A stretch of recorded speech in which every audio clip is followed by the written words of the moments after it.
everyone. Welcome to day 4 of Mill Valley Film Festival. I hope that you've been enjoying the festival so far. My name is Osinachi Iba, and I am the manager of the Mind the Gap program. Mind the Gap is Mill Valley's equity and inclusion initiative that specifically champions the films of women, non-binary filmmakers, and other filmmakers, other marginalized groups. So today's conversation is called The Unknown Country, an Exploratory Filmmaking Process, and I am joined by 4 of the filmmakers who helped with the film. So Morrisa Maltz, who is the writer and director and one of the producers, Lainey Bearkiller Shangreaux, who is one of the actors and producers, Lily Gladstone, who is the lead actress in the film, and Vanara Taing, who is one of the producers and the editor of the film. So today's conversation is going to focus on the creative process, how the film was produced and financed and developed, and then we're also going to talk about maintaining a sustainable filmmaking practice. So this film is a stunning, poetic, hybrid narrative documentary feature film. And it is about a woman who she's lost her grandmother and she's traveling through the American Midwest to the Texas-Mexico border. And so it's a really beautiful exploration of grief and the human spirit. And I was, very moved by the film when I watched it. It's one of my favorites in the festival. And so I wanted to talk to the filmmakers about it.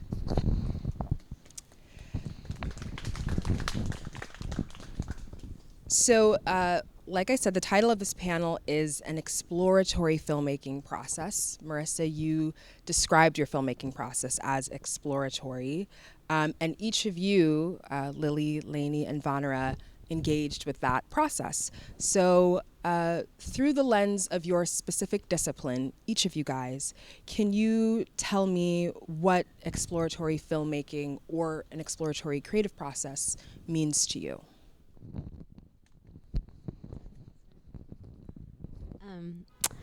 So for this project specifically, we didn't start with a specific script or a defined structure.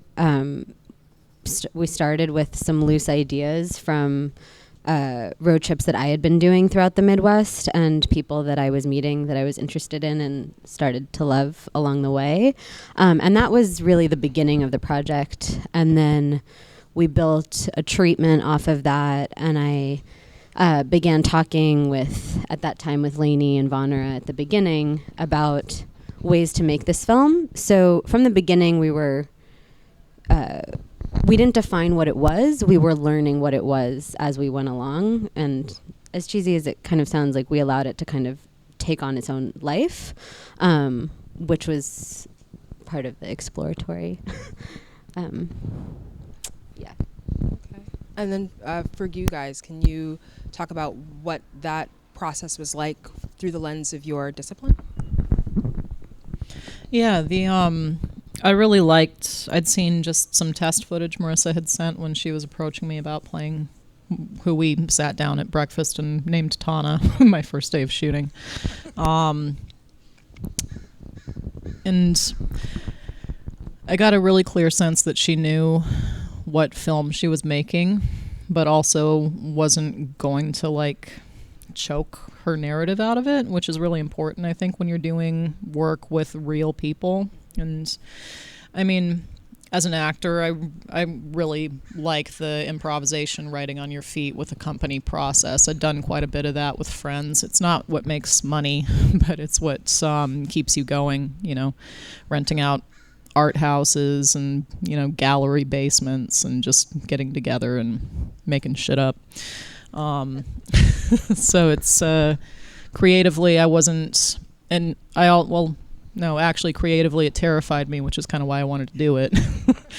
I also have and had at that point a lot of teaching experience under my belt, like theater and not really teaching like kids at a performing arts school how to be actors. That's not the kind of acting teaching that I was doing. I was doing theater and acting methods in communities with kids to build self-confidence, to find your personal narrative and that it matters. Because a lot of the work I did through my 20s was working a lot of reservations around Montana. I grew up on the Blackfeet Reservation myself, and just theater kind of saved me as a kid. We had a touring company that came through once a year. So I continued that work through most of my 20s in reservation communities, working with Native youth, improvising, having fun, playing theater games. So, and you find that not everybody who loves acting becomes an actor, but they may have like a little more confidence in whatever they do decide to do. So I was already really comfortable and really loved the process of finding story and narrative with non-actors. And then you find there's some really fantastic actors within that. So that also wasn't really that intimidating. It was something I was looking forward to. And I mean, really what sold me on it when I was watching the early footage and like, okay, this is the kind of story I want to discover with the kind of people I want to work with. Because I'd gotten an impression of Morrisa over email. She was lovely. The filmmaker that we had in common that introduced us was lovely. My new reps at the time and I were being really selective about what I was going to do. But I knew it was something I wanted to do as soon as I heard Lainey's voice and like saw the way that Lainey was on film, just in that test footage. And I was like, this is a really honest thing, you know, because I feel like you have to be careful when you're doing work like this, going into particularly Native communities in the American Midwest. There's a lens that a lot of filmmakers go in with that we're tired of seeing, you know, a little fatigued with the poverty porn stuff, a little fatigued with the, you know, I don't know, just the usual depictions that you see. And I just saw a really sweet, tight-knit family and a really fun girl who like just held her space on screen so well. I was like, okay, this feels really honest. This feels like something I want to jump into. And so speaking of that, because you talked about former depictions of Native communities, so this is a very close look for you, Lainey, at your family. Mm-hmm. You have your daughter there, your wedding is there. Why did you want to be part of this? And what made you trust Morrisa? Well, Morrisa was my friend before, and I remember her telling me that she wanted me to be a part of this film, a totally different, same aspect, but really different. And she asked me if I could be one of the girls that the actor runs into and just, you know, kind of just be a part of that. And I remember we talked about it a lot, and I just remember one day I said, why can't one of the main actor be a Native American actor? And she was thinking the same thing. She was too scared to tell me though, or ask. And then so and we kind of just went from there, but I trusted her because she became my best friend. So yeah. And then for you, Morrisa, how you earn the trust of this community since you're telling their story? Well, I would like to think I'm an honest person and kind of the people that I love and care for the whole film is built out of like a love for the people that are in it. It's like very deep. And so it's not necessarily the idea of like finding trust from the people. It's more that that's what built the movie, was the love that I felt for the people that I was meeting, like Lainey. And that's why when you were asking me earlier, do you like rewatching it? I was like, yeah, I'll watch it every day. I love all of the people so much. And so I didn't go in there with like how do I live in South Dakota now for about half the year each year. So it's not like I was going there on a trip or exploring to find a specific community. These were people that were a huge part of my life every day. Like I see Lainey all the time. So yeah, does that answer the? Yeah, it's more not coming in with there wasn't an agenda or trying to build the film. It was built off of the loving relationships that were forming. That makes sense. Oh, I just was going to build off that. I just think it's an extremely personal film to everybody that worked on the project as well as the people that were on screen. But I think where it came from first was Morissa's personal road trip. So it's like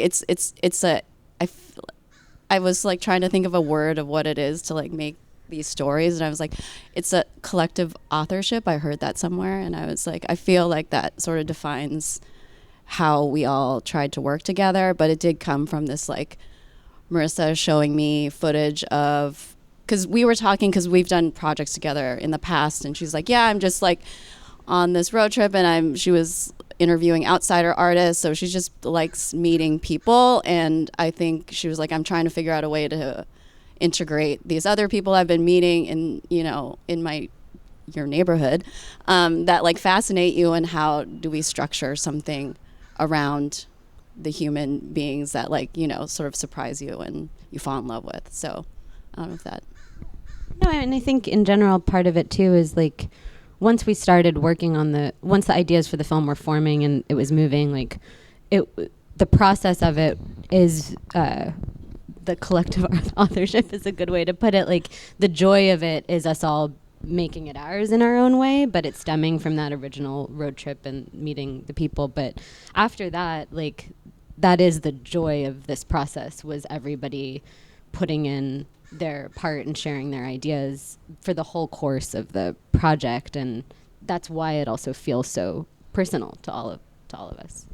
So when did you start writing this film, creating this film, and where did it come from? And then for all of you guys, when did you join the project? I mean, I think I'd been thinking about a woman on a journey for a long time. I did a short in 2013 about a woman on a journey going home. And then after that, I was like, oh, it'd be lovely to have her then go and explore the world after she returns home. But then I like needed to go through my own process of doing that. And so I left California and I was on my own doing these road trips for a while. So it was between other projects, and 2016 was like when it really started forming. I was doing this specific road trip more and more that's in the film, from South Dakota to Texas. And that's when I met Lainey, and I started more actively talking about these ideas. And then 2017 was when we shot test footage that like sort of was like the catalyst for the beginning of trying to raise a little bit of funds. But that was very early test footage, 2017. But that was like when it started. And so for you guys, when did you join the project? I guess I'll start just from, it was like the test footage was coming in, and test footage meaning it's also in the film. You'll see it's like portraiture of like the doc characters in the film. So Morrisa and Andrew were shooting that and brought it, and I got the footage, and I was like, I don't really know what the story is yet, but we were talking, Morrisa and I were trying to figure out how to make a structure out of just this idea of a girl goes from one place to the other. And I was like, well, if she's meeting these characters, maybe you should interview them and we can have the audio as like a reference for whoever is going to be the woman. That can inspire our script. Like these scenes, we can find different things she'd be asking the people along the way. But then when Morrisa interviewed them, the audio of their interviews were so beautiful and honest. Then I was like, oh, well, we can just use this as a way to marry with like the portraiture that Andrew and Morrisa was already shooting. And we're like, oh, this is a way to sort of start weaving the doc, but also having the woman, because Lily wasn't on yet, as like, oh, maybe this will again inform something, but we didn't know what it was going to be. Still. Yeah, and I think I would add to that with like Vanara and I have a relationship where like I'll call her with a lot of ideas all the time. Like, you know, we're talking about making things a lot, and luckily when you have collaborators that actually take your ideas seriously when you're calling them, like this is that's part of where, you know, so even if she maybe like started in 2018 or something on the project, she was hearing these ideas and about these people and about the universe that I was exploring for a while before that. I'd seen that test footage, I think October, November of 2017. And then, again, you know, I had new reps and they were keeping a lot of things at arm's length. Morrisa came back around summer of 2018 with a grant that had been given by Austin Film Society. And it was just enough to, like, for my reps to be like, okay. So that's when I officially came on. And then we started January of 2019. Was our first day. Morrisa and I met over lunch in LA, December of 18. And she helped me shoot an audition for Billions that I booked. That was actually a nice way to get to know each other as a director and an actor. Is I was gonna go have lunch with her, and then I like got this next day audition notice, and I was like, oh, do I cancel? And I was just honest with her. I'm like, hey, I've got this audition that I need to shoot that's in tomorrow. She's like, oh, I'll help you. So we went and got brunch and then went to her friend's house, who is a writer, and like had a great basement set up with spotlights and everything. We just shot it in 6 takes. That was the easy way to. Yeah. Yeah. Then Yeah. start So working together. our first director actor date, she directed me and got me a job. That's amazing.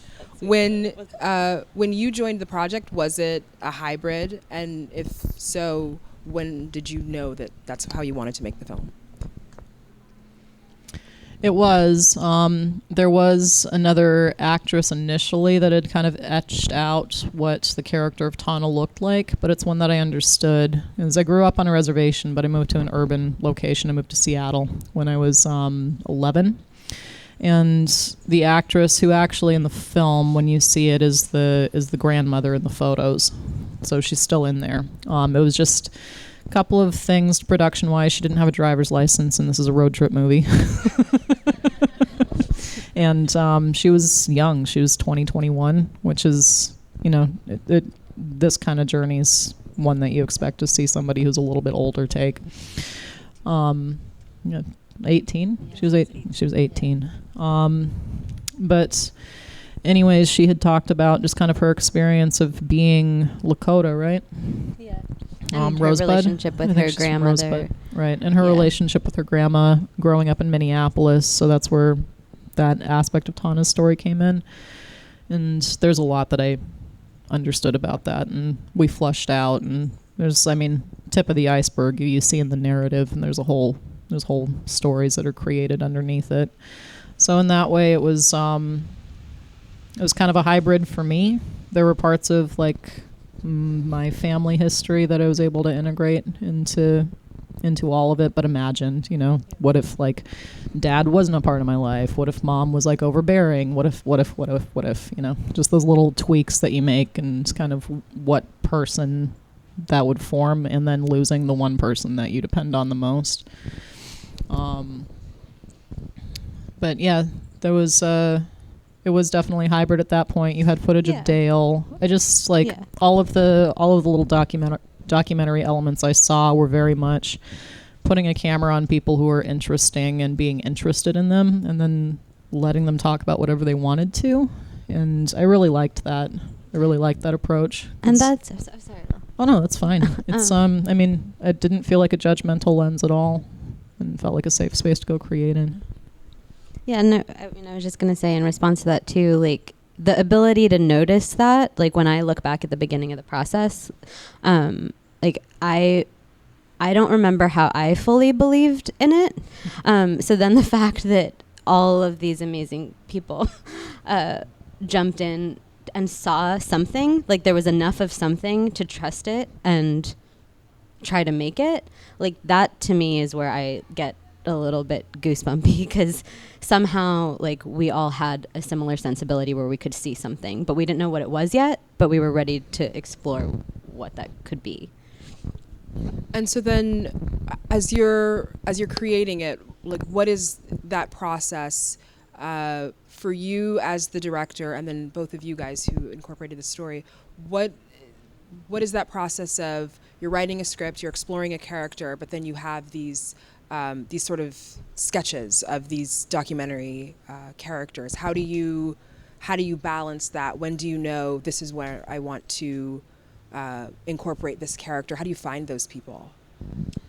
Well, I mean, as far as how they fit in the film, those were discussions that Vanara and I were having of like, at what time period does, like I look back and watch the Pam, the waitress at the beginning, and I like over time feel more and more stunned how she's like our storyteller of there, and we were talking a lot about how to fit those, where those would work. But as far as like finding people, that was like part of, I wasn't going out and looking for people. It was people that I met by like the guy that owns the motel in the film. Like I was outside his motel, like photographing his motel for like a year before I got the courage to knock on the door and go in the office and say like, "Hi, I'm Morrisa. I've been photographed," and then we developed a friendship. They were all really, I wasn't looking for people. So yeah. Yeah, I think like, because again, it's just like Morrisa's interest in people and offbeat people and sort of very thoughtful, expressive people. Because Morrisa is also a visual artist. I don't know if that's part of, this, your eye. So I think you just already like, when you see the film, like they're not only like interesting humans, they're like, their faces are like arresting. They're like, Dale has these like rivers of like skin that is like gorgeous. It's like, so there's like this aesthetic you're attracted to. And I think for us, figuring out the story, because the script in a way was like written through everybody interacting with each other, and the Avid is like the way to sort of organize it. But so the writing is sort of, again, it was a path of like, oh, we have this, how does this interact with the next thing all of you are doing? Because I only got to be there, and I was very fortunate, and it was like amazing to be there for the Big Ben shoot, but for the other 4 shoots, 4 or 5, I don't know.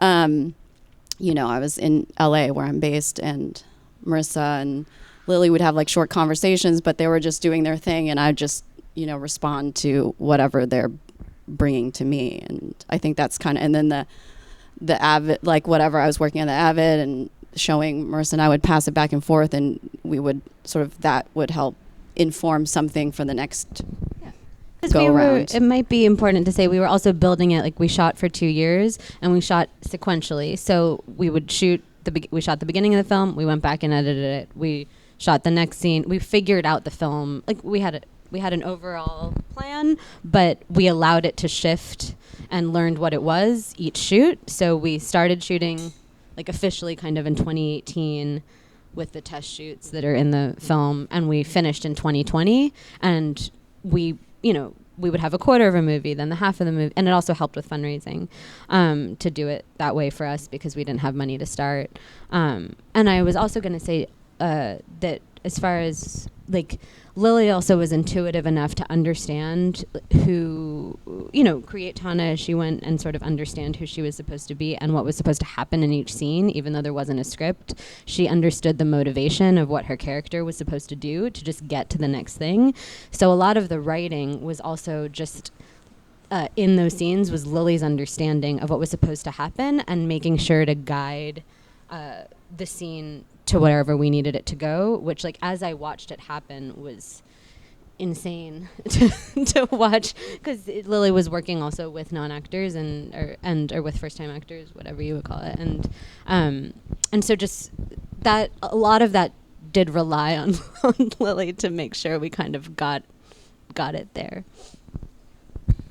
And it was a real treat when we got to the points where we had actors, like the love interest Ray. Love interest, if you want to call it that, whatever our version of that is, who's now the lead of Quantum Leap on NBC.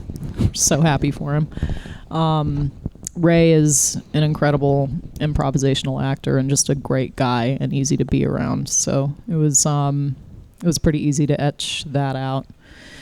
Allie, too. Allie's just hilarious. Those friends are 2 actors from LA that Marissa's known for years and used to make short films with, and came in, believed in the project, too. And then Richard Ray Whitman, who plays Lainey and my shared great-uncle grandfather, her grandfather, my great-uncle. He's an actor that I'd worked with in a film called Winter in the Blood back in 2012. Richard's been around for a long time. He's also a visual artist. And when Morrisa was describing needing to have some kind of inciting moment for the road trip itself, having something to deliver, someone to deliver this suitcase of her grandmother's, this encapsulation of her grandmother at that point in her own life. Morrisa felt like it would be really good to have a grandfather-like character, and she said, not somebody who we're used to seeing. I'm thinking maybe like an artist, somebody who's a little artsy, who's a little bit like cool, but like, and I want to shoot somewhere on the reservation that's, you know, we've already shown where Lainey's from in Spearfish. We want something to contrast that in Pine Ridge a little bit. Not what you're used to seeing with Pine Ridge. And I knew of Thunder Valley Development Corporation. So then when she was describing the grandpa, I was like, oh, perfect, Richard Ray Whitman. He's a poet, he's a visual artist, he's an actor, he can do this on his feet. And he did. She called him and he was there the next day. Like for Richard, it was just, we need a grandfather character. I think this guy would be great. Called his agent and then he was there. It was just really, really quick. But a lot of the writing and a lot of the big story points came out of just that improvisation of me and Richard walking around Thunder Valley, this self-sustaining, sufficient housing development corporation in Pine Ridge. And talking about how it's built in the round, the way Lakota lodges were, with everybody facing east, solar panels, all of it, just describing how the community is building. And through those conversations, then like, okay, yeah, enough about that. How are you? How's you know? It just it was all really, really natural. And I think I was just going to add that natural feeling also came from the fact that, like, since there wasn't a casting process, like, these were all, like, if we were talking about a kind of character that we needed, like, it made sense that, like, close friends that Lily hangs out with in Dallas would be close friends of mine that I felt like, you know, or talking about, it was all internal through us having a feeling that it was the right group of people to bring together. And I think that added to how real the film feels, because it was, you know, there wasn't, and yeah. And I don't know if I said before too, like, there wasn't a casting process for Lily. It was just, hopefully we can get Lily, because otherwise the film won't work. Like, I just got fixated with Lily and certain women, and then was like, that's just, yeah, so that's part of why we waited a while too, because I just couldn't imagine the film without Lily. There was nobody else in my mind. Lily, how do you balance working with, you know, trained actors and non-actors? I mean, when you boil it down just to what works on camera and what works for a story, it's being curious and being present. Every actor, every great actor knows that and forgets all the acting tricks and is just there. And just creates and allows moments to evolve and is very present. And if something happens, you acknowledge it rather than be like, oh, that happened. We weren't really anticipating that happened. Now it's awkward, you know. It's being open to that flow happening. And, you know, it is also pretty remarkable when there is a camera around, enough people get used to it and they know that filming's going to happen. But you just start a conversation with somebody, and on my part, you know, guiding it to match Tana and her journey, who she is, but like coming in and meeting people as me with the non-actors, it's kind of a similar process. It's just an actor knows when you call action and a non-actor doesn't necessarily. But non-actors who become actors in the process do catch on to that eventually. And just this now just sounds like flattering each other, but like Lily's also an equally incredible human being as she is an actor, and so coming into a set like that, and a set there was like 5 people there, but you know, you're so warm, and that it was so natural for the people that you're meeting to also just feel comfortable in that. And I think that's a huge that makes a huge difference, because if an actor is walking into a small town in South Dakota and you feel like you're meeting an actor, it's a different thing. Totally. And that was the same with certain women. I don't know if anybody's seen that one or if any of the references are going to make sense, but like walking into the ranch where I was shooting, playing the rancher, shadowing the actual rancher Lynn with her morning routine, feeding her horses, doing that for 2 weeks, 6 a.m. every day for 2 weeks in the freezing cold, changes the way you move, and then also acclimates the animals to you. And I mean, it's silly, there's not really animals in this film, but they are a really good teacher for being present and being in the moment in front of a camera, because animals have no agenda. They're just completely responding to what's happening in front of them. And like, it kind of gives you a sense for how to just work and be in the moment and ignore that the camera's there. I mean, that was the whole point of that, so the animals would get used enough to me that it looked like they knew me, because they did. But Lynn, the rancher there, it was the same thing. She had that perception of like, oh, I don't know about some actress coming in here and feeding the horses. But then you get there, you get the boots on, you get into the work, and then the facade of it being a narrative kind of fades away. And I think that's the trick. It feels cheap to call it a trick. I think that's the art of it. Creating something like this that is so lived in, that is so honest, and that is really based on real people, you know. And like certain women, I mean, Kelly was responding to what Lynn, the rancher I was shadowing, and essentially in a way playing in that film. She would tell a story, and the next morning it would show up in the rights, and we would shoot it. So it was a very similar process of organic discovery from what the people are informing. It's just in that world, Kelly would write the words almost verbatim and hand them to me, and they would become the rancher's words. In Morissa's world, the rancher got to say it herself, or the person themselves would tell that story instead of it being handed over to a character. Yeah, and can I just say my favorite part is Lainey's wedding and just her family, and that Lainey brought that in. Like, Lainey, do you want to talk about how and why you wanted to bring in your wedding into the film? And Morrisa just called me. He's like, yeah, we're shooting Lainey's wedding. I was like, what? Okay. and just to add to that, Lainey, I'm also wondering, how, you know, in addition to your wedding being in the film, how you got acclimated to the filmmaking process and acting. Well, it was my actual wedding, so I had to pay attention to my husband, you know. I just remember when me and Morrisa were sitting down and we're just trying to figure out what, you know, ideas to do with the film. And I remember nonchalantly saying, let's film my wedding. And then she was like, okay, well, let's do it like in, you know, around Valentine's Day. And I was like, okay. And I kind of like forgot about it. And then a month later, she was like, are you ready? And I was just like, oh shit, this is real. And then, you know, and then it was a disaster. I mean, we had to go and had to look for, you know, a ribbon skirt. We had a breakdown in Sonic, and the heat didn't work, and we were sitting there freezing. Anyways, but it turned out great. It was really great. I'm sorry. I had 2 mimosas. You're good. You're good. Anyways, yeah, no, and then my whole family Sounds like was every other there. wedding. Yeah. No, I mean, now I had 2 mimosas. I meant to. Anyways, yeah, no, and I mean, I'm glad that it happened. I didn't think that it would, but it did, and I'm glad it happened, and it was a special moment.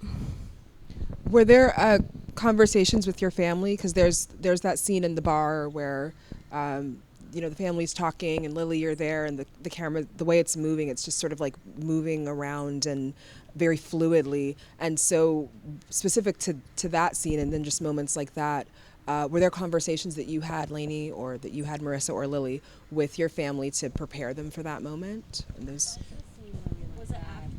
That's no. This is in the bar, not in the house. Yeah, Because that's where when we talk about the filming, editing, and then filming, you know, there were spots where we realized we needed to go back and get like a story moment that we didn't shoot when we were in the process of shooting a wedding, and you know, so specifically the bar scene, that's when your family was more like prepped them. They were aware to be. They knew the circumstances. Your grandpa wanted Michelle's part. They understood, and we all did. I think in a way we all do. They understood the device or the setup of the scene, that this is a cousin, this is a relative that you haven't seen since she was a preteen, who's home for the first time, and people just kind of know how to move around a family member that's yours, but is also, you know, a little bit on the edge. So that was just kind of the device of that scene. And then Lainey's grandma, Michelle, knew that it had to drive to eventually one of them planting the idea of me going to Pine Ridge and reconnecting and going back home just to see it before I went back to Minneapolis. And Michelle just felt like Tom was just telling family stories, and that's when, man, hearing it, I was like, wow, we chose the right name with Tana, because he's talking about Tanner and Tyrell and who else? Tara. All these TA names. Like, oh shit, we picked the right name. But it was just a family telling stories, enjoying each other and allowing this insider outsider to be present. And then eventually Michelle knew that, okay, this scene's going on too long, let me cut to the point and just ask, so Tana, how long are you going to be here this time?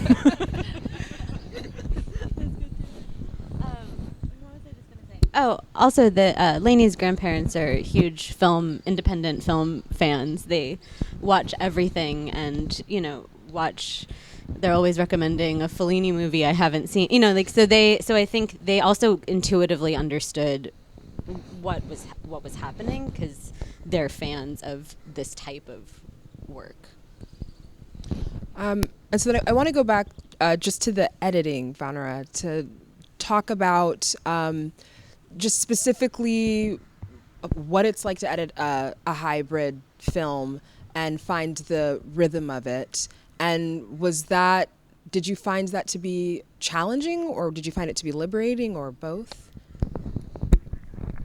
I guess both, but mostly it's just fun. So, because most of the time, like, my editing jobs are more in the studio system, so there's a much more controlling environments that you're working under, and those are creative in its own way. But this was sort of like, my sensibility is much more in the indie space.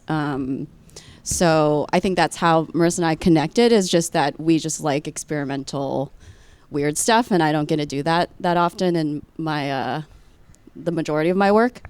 So it's challenging, because anything creative and beautiful is challenging, but it wasn't, I don't want to say it's like easy. It just was like, it's some second nature language. I think it's your natural instinct is. Yeah, I mean, it's easy when the people I'm watching on screen you like fall in love with. Like, when I first met Lainey, it wasn't until the Big Ben shoot, but I had been with her family for like 2 years by then in the footage. So it's just like, you feel it's probably creepy for Lainey, because I'm just like, oh hi, and like hugging her and like thinking she's like already like part of my family. So yeah, it's just really a treat, and I think it's fun figuring out puzzles, and once you figure out the puzzle, it's kind of just like, I don't know if that answers the question. You also really knew what you wanted to, like, you were going in with specific, like, with the audio, with the vignettes, the documentary vignettes, like, you wanted the stories, the audio of the stories to be in there. Like, there was a lot of experimenting, but there was also stuff that you were coming in, you know. Sure, there was like, I guess, like elements of passion that I was fighting for. And what was nice was, as a storyteller, Vanara and I had a lot of the same intuitions about different things, and there were some things, I mean, I would say in this film and a lot of my other film work, I'm a pretty minimal actor. Like, it's there, but it's not pointed to, it's not super demonstrative. So I was a little worried in a piece like this where there is statement, there's things that we're trying to say, or at least questions we're trying to ask, if not things explicitly we're trying to say. Just floating an environment, floating this world that, we were all learning to navigate post 2016. And a lot of the things I was putting into Tana's head, a lot of the questions I wanted to ask with a narrative like this, I wasn't sure if they were going to float. If it's just me thinking a thought, you don't know if somebody's going to see that. Vanara did. And Vanara really noticed those beats that I had. And she really, it's, at this point, I feel like my best friend is an actor, and I think a lot of actors probably feel this way as the editor, because not everything you do is good. There's a lot of stuff. There's a lot of things that you try that are just not good. But thank God for sharp editors who really pick up on those little things and know how to turn the volume up when you can't really do it. Morrisa and I would talk about it, but also when I'm driving Morrisa, for a while the direction I was getting was when to smoke a cigarette and not. She wasn't putting thoughts into my head. She wasn't going for this is what Tana's dealing with. This is what she's turning over. It's maybe something with this tone a little bit, this tone, nothing too specific, but I have to get specific with things like that. And Vanara just kind of saw what that was, found the audio from the radio that Morrisa had been capturing for years. So it all came from that drive, came from the era, came from the places. It was all organic to what that road trip would have been. And Vanara could pick up on where I was as a character and found the right radio edit for it. And then, got to give a shout out to Liz, our sound designer, too, who turned up the wind in the right moments and turned up the frequency and the static in the right moments. It's sonically, when you're doing something so minimal, having all of that supplement was so important. And so then that's where that collective authorship comes in. That's very beautiful. So I want to know about how you finance a hybrid film.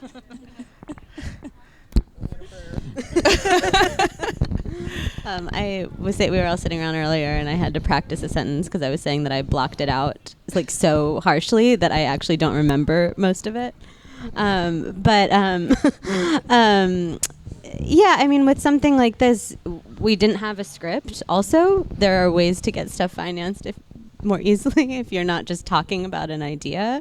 And we had a treatment, so at the beginning, we shot some footage, and then I did a Seed and Spark campaign to just get a little bit of money started, and then the Austin Film Society gave us a grant. I think due to my project before, they knew my work, and so they were willing to take a chance on something that didn't sound so put together yet.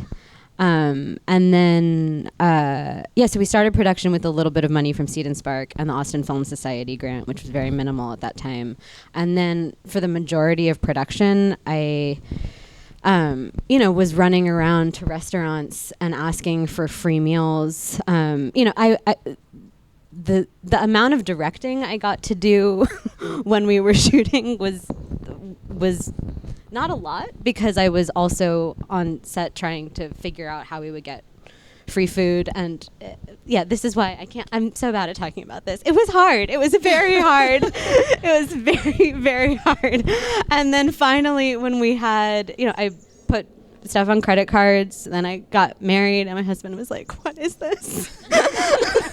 and literally dropped me off in Dallas to have meetings with investors when we were 3/4 done. So basically, we shot about 3/4 of the film with very little money, and just how did you do that? How did you guys make that possible? Through the Small love grants and and care credit of cards. small, I got a credit card for the film, and you have a year to pay it back without interest. And I didn't put a ton on it. It was also a lot of people working for free. it was a 4 or 5 person crew. I mean, was it even that? It was a sound person. I mean, most of the time it was you, me, and Andrew, the cinematographer. Yeah, it was and very there was small. Usually a sound person off site. Yeah, and there was. So it was keeping it very, very tiny, and then. But the people that we were working with are incredibly talented. So like they also were able to overcompensate. You know, it was like negative 20 degrees. The DP doesn't have anyone helping him. My husband's helping him put up lights. Like it just was, so at the beginning of filming was very rough, but I think that also really bonded us as a group because we were all making this crazy thing together. And it also, then by the time we had a rough cut about 3/4 of the way through, then I was able to start getting money. And then for post-production, we were able to work at Skywalker. So it was, so we went from nothing to then slowly people believing in us. But I was also okay with that. I don't know why people would have invested in our film at the beginning. Makes sense it was later. Makes sense. I'm wondering when the people who, because I'm sure your process, it's unorthodox. It might not be something that a lot of investors are familiar with or might feel very comfortable with. So I'm wondering when you did find the people who were going to fund your film, like what, was it like a, because all of you seem to... dad. All of you guys seem to have connected on an intuitive level, and you seem to create on an intuitive level. So when you meet with a financier who's like, yes, I want to support this project, is that like a gut thing? It was truly people that understood how hard we were working. Like the reason the PA's dad was one of these people is because he intuitively understood what we were doing and understood how hard we were working and saw us as a group of talented people that that needed some help to be able to. So it wasn't people that looked to put money into films. Like he'd never invested in a film before. It was finding a group of people that, young people that had promise, that were working incredibly hard. And so that tended to be the type of people that were, you know, we had a couple investors that put in, you know, 5 or 10 that do that for films. But like the chunk of investment came from people that noticed the work we were doing and found value in it, like outside of just investing in they didn't care that it was a film. It was investing in us as human beings. Did that make sense? No, that does make sense. Yeah, it was people that weren't necessarily looking to make points off the back end of something. It's not their industry or trade, but they saw what we needed. I feel like people who don't really have an idea of what it costs to make a film, and then they see what it does, and they see how far some filmmakers can take so little, they're like, oh yeah, I'm totally happy to throw money at this. And it was based on passion. It was based on that sort of communal storytelling thing, which I think was refreshing for a lot of people. Because, I mean, even if people aren't film financiers or work in the industry, people watch films, and they know what they want to see. And I think people were seeing what they wanted to see. I feel like the financing process of this also really lent, I don't know if it lent or if it was just a symbiotic nature to the creation of it. I mean, you get the green light and you go until you hit the next traffic light, and then you stop and you wait for the light to turn yellow, and then you try to gun it through to make the next one, you know. It was a process of a few years where basically I just didn't cut my hair because I knew that we were coming up on, at some point, you know, having at least a couple of months lead. But we did the whole thing in a chunk of 5 different shoots, and each shoot was kind of financed as we went. But we knew where we needed to be in the grand arc of the story. Each time we got there, and this is something I really value about Morrisa as a filmmaker, and I will say it's something I value about Martin Scorsese as a filmmaker too. They take their time. It's they don't like just, I mean, they demand their time with things. It's that's how you get something organic like this. It's how you get something authentic and real like this, is you don't, and it's not necessarily the real world that we make films in all the time, because, you know, we've got to make our days, we've got to like work within the budget we've got, X number of whatever, balancing contracts, whatever. Just doing this because we wanted to make the story, and every time that we had enough gas in the tank to do it, we went out and did it until there wasn't gas in the tank anymore. it was really real to what the piece was. And when we would do each one of these little micro shoots that would be financed as we went, Morrisa would ask for 4 days to get 3 shots. But it was like time for us to be together, to like immerse into the world, for actors to get comfortable with each other, for non-actors to get comfortable with me and the camera, and then just going out exploring and finding those little moments, you know, finding the millipede, finding the, I don't know, all the tiny little moments that you don't find unless you're just kind of. And I think that's one of the, if there is a positive, I get anxiety when I'm talking about the actual like process of the money, but stepping away from it, it was so good for the film because we were able to take our time. No one was asking us, we didn't need to show anything to anybody. We were able to take our time with the process that we wanted to make and the film we wanted to make. And it gave the space to understand what we were doing. And so in reality, like it actually worked really well for the film that we were making. And when you watch it, by the end when we shot Big Bend, we had gotten investment in by then. And the film, like as the film finds itself, we slowly get more money in over the course of the film. And so like as Tana finds herself as a character, as the film finds itself, it looks a little cleaner. It looks a little like there's something about how also visually it ended up working. And that's where sometimes you just have to trust that things are it's going to be okay and it's going to work out, and there's a reason that you have all of the problems. You know, it's harder to act like that every day, but but you have to have some faith in that when you're making projects like this. So how do you sustain this process over time? Is this the way that you made this film, even separate from the financing, just the ethos? And sort of the process, is that something that you want to engage with again for all of you guys? Do you want to make films this way ongoing? Yeah, so I mean, that's something right now we're trying to figure out. We're working on another project about Lainey's young daughter, Jazzy. And Vanara and I have been talking about it a lot lately, and trying to kind of figure out how we want to keep elements of what we made that was very exploratory. So like for this, for example, we have a lot of footage that we started with, but now we're like, okay, how do we make that into more of a structured, like, we don't want to do the unknown country again because it was a very hard process, but we want to take the elements in the work that we do moving forward that allow it to be exploratory and allow it for the work to kind of, and the characters to find themselves, but put more structure on it. Not even necessarily for financing, but just in our own, I mean, it'll help for financing, but also just for our own, like, growth in this process. So, yeah, so for this specifically, we shot over the last 2 years some stuff of Jazzy. Bonner and I sat down in the last couple weeks and wrote a script from it. And we were like, maybe this is a good process to try to figure out how to put some structure into something that still remains exploratory.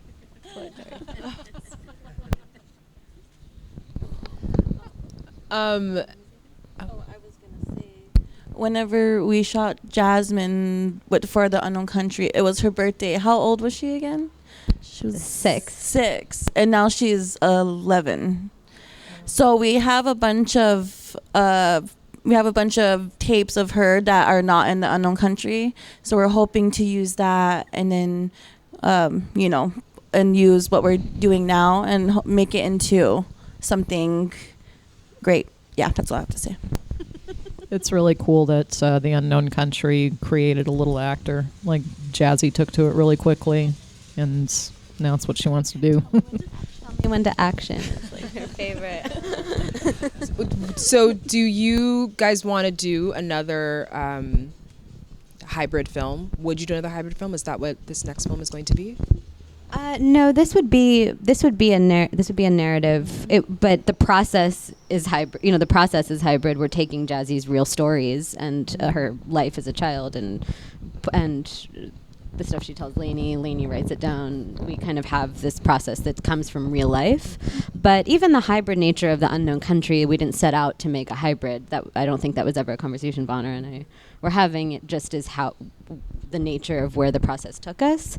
So I think it would be the same for any work we're doing in the future, where we're not really planning what it needs. You're just remaining open. I'm not necessarily confident I would seek out something like this again, or if something came my way, I wouldn't be like, yes, I love working in this form. It really, like, not that I don't, I loved making this film, but the format really suited the piece, you know, just very, very unique to what it was, and saw that it was going to work with this group of people, and I'm not confident that every hybrid like this does. I actually kind of tend to avoid them. Yeah, I just don't think that was... Yeah, I think it's more about staying open to what the process is, rather than saying, this is a format that we loved, that we made, because that's never what we set out to try to make, if that makes sense. It's just making something honestly. Yeah. I mean, I think that was maybe what I was getting at, talking about how Kelly was integrating into the writing, into the script, what the landscape of people, the climate of the culture of the place was telling her the story needed to be. Same way Marty works. I mean, we were constantly getting revisions based upon community response and our time there. Morrisa did the run and gun, very low budget, heartful version of that, but in each of those cases, and I've said it to her, because I mean, I know what it is when, like, it's your first feature, you know, or if, you know, you're a fairly new director, you feel like you're always doing it wrong, but you're kind of, that never really goes away. You just do it, and you do it honestly, and not every project is like that. So this one specifically, the form fit it, and it felt like it grew into itself very naturally. But moving forward in terms of the collective authorship, is that something that you guys like? Definitely. I think that's 100% for all of us. I think that's why we want to make things, is because that idea of, like, of storytelling being, I don't know what the right word is. It's not so open, but it's not being in charge of the of storytelling. It's making things that are more similar to how life works, in a way. And I think that's what excites me. So I think it's finding projects and making things that we feel like we can work within that format. Do we have any questions from the audience? Hi. Could you discuss, like, the poetic aspect of the narrative, side by side, not just the documentary aspect, but what you wrote? Because I read somewhere that it's very hybrid in its structure in terms of poetic language. I think sure. That's a since I come from a visual arts background. I don't come from a film background, other than watching a lot of TCM with my grandmother. So I wasn't really approaching, you know, for me, images, I've always looked at images as saying a lot of things without saying them with words.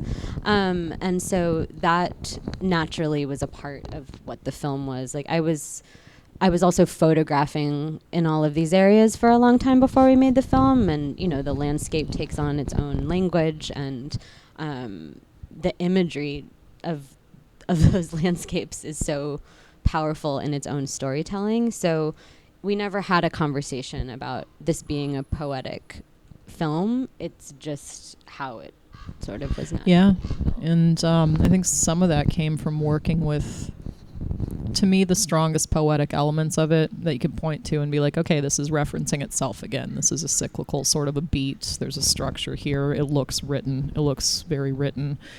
I mean, we worked with a poet. Richard Ray Whitman is a poet, and he performed his scenes as a poet and gave us this beautiful line that comes from, you know, comes from the people. It comes from the knowledge that it's all in the time. Everything happens in their own time, but it's all in the time. And that was just a theme of the whole film, and it kept coming up, and lyrically it came back up when we were down the road a year later. So, yeah, I mean, the piece itself poetically evolved the way I think a poem kind of does. And we were all there to just notice when the beats were showing themselves again. Notice when the circles were coming back around, because that's life. It always is going to happen. So, yeah, and Vanara, too. So it was a co-authored poem. Yeah, I mean, that was also something, like, specifically what Lily's talking about with when Richard Ray Whitman has this line about all in the time. Like, that was the details that everybody was... We were all paying a lot of attention to what we were doing.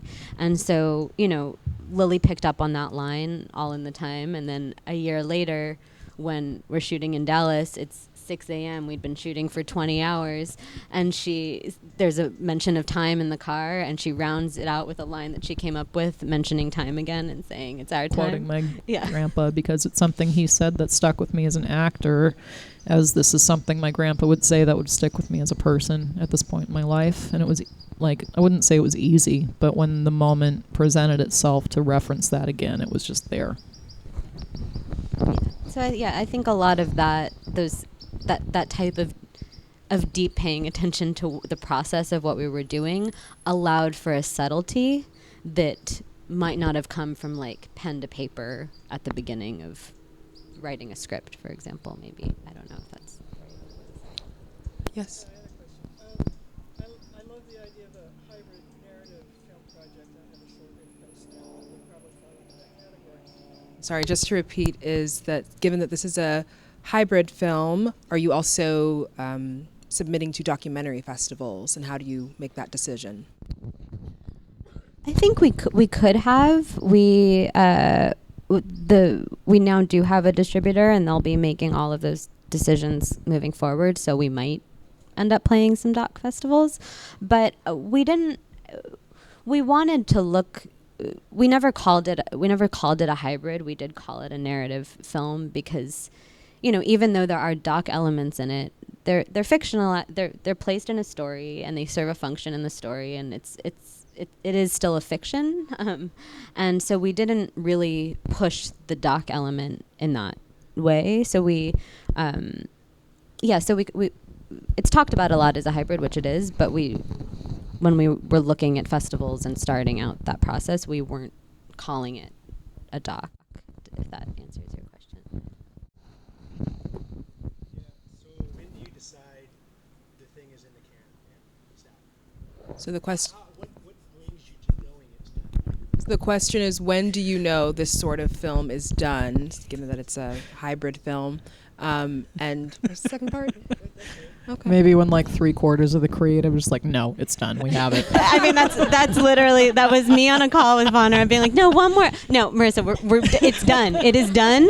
There is not, this is the last. I mean, seriously, if it were up to Morrisa, Tana would be traveling Europe right now. Oh, yeah. We would still be on we'd be off to put the car on a boat, and we're over it.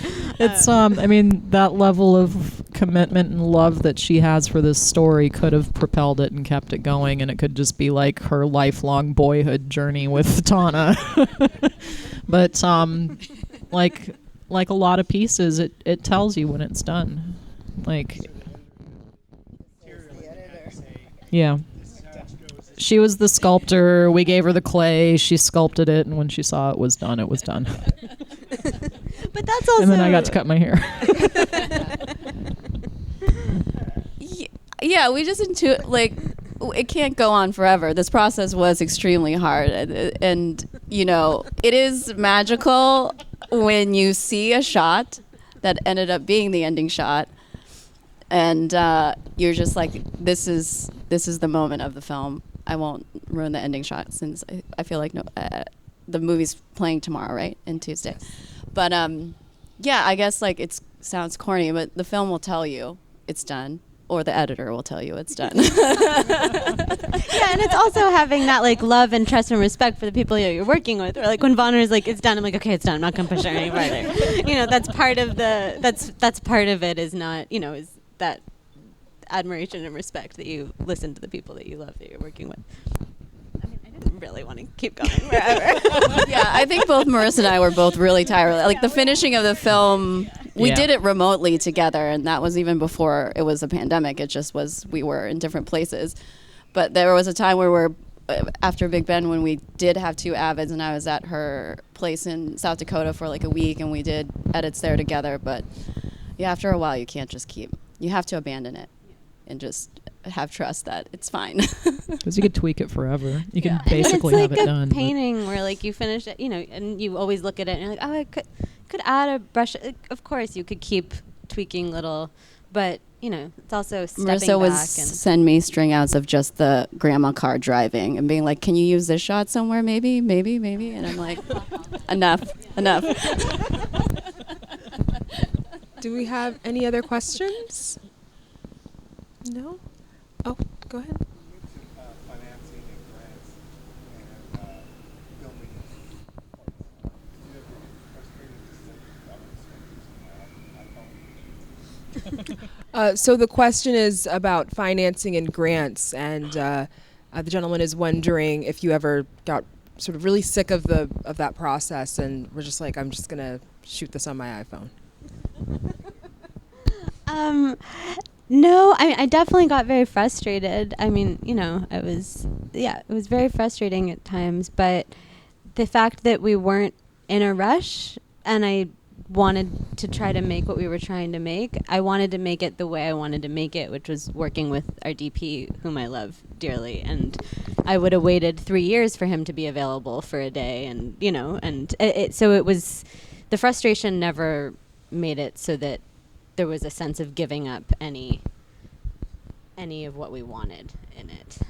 But you can make a movie on an iPhone. So unusual to be a free talk. Like, I know some people here have seen the film, I have not. So are there tickets still available? Will any of you be at either screening? There are tickets still available. The first screening is tomorrow, and you guys will be at both of the Q&As. So you should definitely go and see this film. It is stunning, and it's a really beautiful work of art. So, any other questions? Okay, well, thank you guys very much.